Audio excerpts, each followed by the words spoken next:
Before you scroll, pause here for a second. This might be exactly what you needed tonight, because the decision in front of you is not small, is it? It's been sitting in your chest, quietly pressing, turning simple thoughts into a battlefield of worries. You've gone over it again and again. What if you choose wrong? What if you miss something better? What if this one decision shifts everything in the wrong direction? And the noise, it's exhausting. Part of you wants to move forward quickly, just to escape the tension. Another part of you feels frozen, afraid that rushing will cost you something you can't get back. So you sit there, mentally spinning, emotionally drained, spiritually unsure.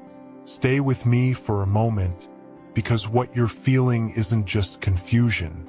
It's the weight of trying to use human understanding for something that requires divine clarity. And deep down, you already sense it. Logic isn't enough this time. Experience isn't enough this time.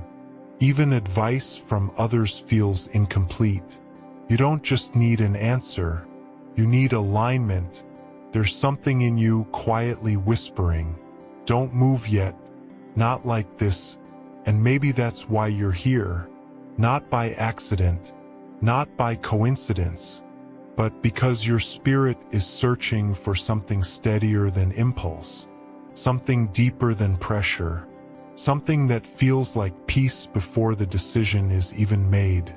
Don't rush past this part, because what if the clarity you've been chasing doesn't come from thinking harder, but from learning how to listen differently? There's a quiet danger that doesn't feel like danger at all. It feels like responsibility, like maturity, like doing what you're supposed to do. It's called figuring everything out on your own. You've been taught to analyze, to calculate, to push through uncertainty with sheer effort. So when a decision comes, your instinct is to gather more information, think longer, try harder, but something still feels off, because no matter how much you process it, peace doesn't come, just more thoughts, more scenarios, more pressure. And here's the part most people miss. You can be persistent and still be misaligned. You can be disciplined and still be moving in the wrong direction. That's what I mean by natural persistence. It's when you keep going, not because you're led, but because you're afraid to stop. Afraid that if you pause, you'll fall behind.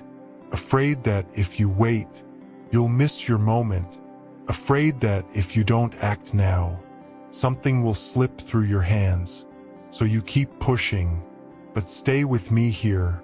What if that constant push is the very thing clouding your clarity? What if the answer you're looking for isn't hiding behind more effort, but waiting on the other side of surrender? There's a different way, a way that doesn't start with pressure, but with trust.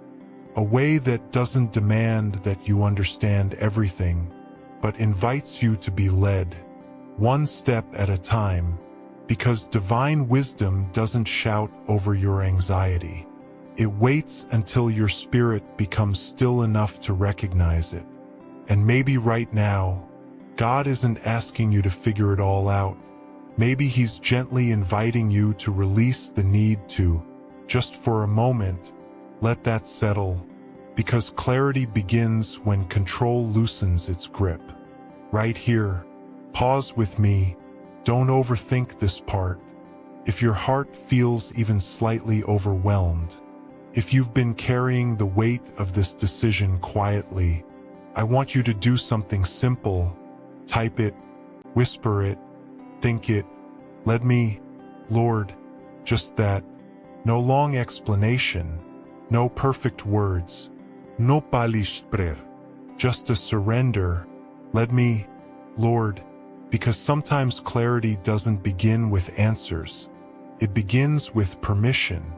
Permission for God to step into the space where you've been trying to manage everything alone. Stay here for a moment. Say it again. Slowly. Let me, Lord, let it move from your mind, down into that tight place in your chest. Let it soften the pressure. Let it interrupt the cycle of overthinking. You don't have to solve this right now. You just have to be willing to be led. And something is already shifting, subtle, but real, because the moment you invite God into your decision, you're no longer navigating blindly. You're opening a door, and on the other side of that door is not confusion, but direction, timed with peace. Don't rush past this. This simple prayer is where clarity begins. Now let's gently look at something that often goes unnoticed. Not every strong feeling is a clear direction. Sometimes it's just urgency wearing a disguise. You feel a sudden pull, a rush of excitement, or even a wave of anxiety that says do something now. And it feels convincing, but stay with me. Emotion can be loud. God's guidance is often steady. There's a difference. One pushes you to react. The other invites you to respond. One feels rushed, almost breathless, like if you don't act immediately something will fall apart.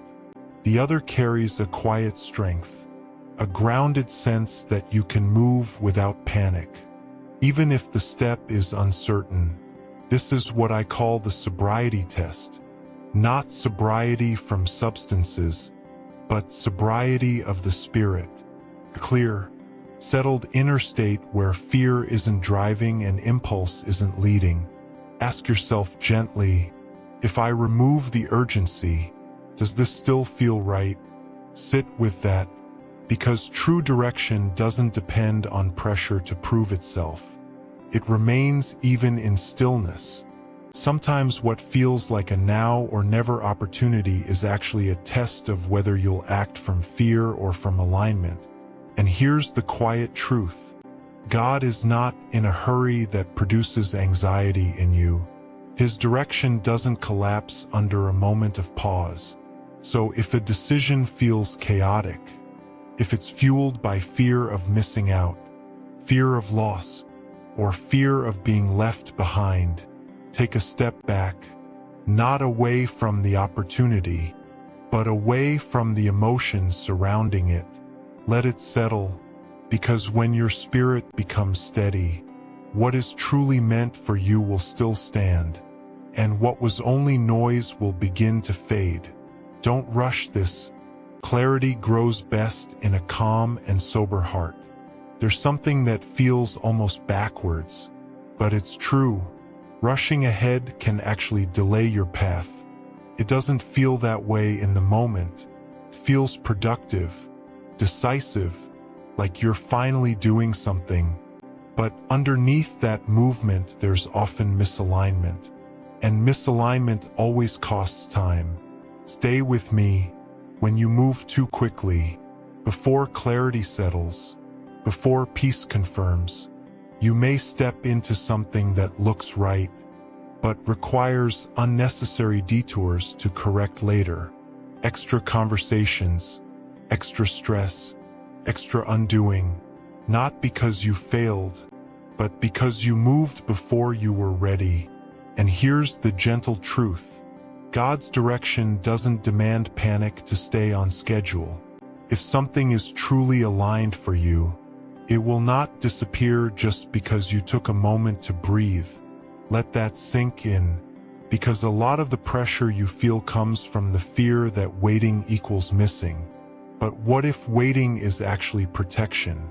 What if that pause you've been resisting is the very space where God is aligning things you can't yet see? There's something shifting right now. The need to rush is starting to loosen. You don't have to grab hold of everything immediately. You don't have to force clarity into existence. Sometimes the most spiritual thing you can do is not move, just for a moment, to sit, to breathe, to allow peace to rise before action follows. Because when calmness leads, your steps become cleaner. more precise, less costly, and what once felt urgent loses its grip. Don't rush past this part. The delay you fear might actually be divine timing working in your favor. Right now, we're not going to think. We're not going to analyze. We're not going to figure anything out. We're just going to be still. Stay with me for this moment. If you can, gently relax your shoulders, unclench your jaw, let your breath slow down just a little, and for the next 30 seconds, we're creating space, no pressure, no forcing clarity, just a quiet awareness. If your thoughts try to rush back in, that's okay. Don't fight them, just let them pass, like clouds moving across the sky, and softly, within you, repeat, let me, Lord, nothing more, let that be enough. Right here something subtle is happening, not loud, not dramatic, but real, because when you stop striving you start sensing. When the noise quiets, discernment begins to rise. You may not have a full answer yet, but maybe, just maybe, there's a little less pressure in your chest now, a little more space, and that space is where guidance begins to form.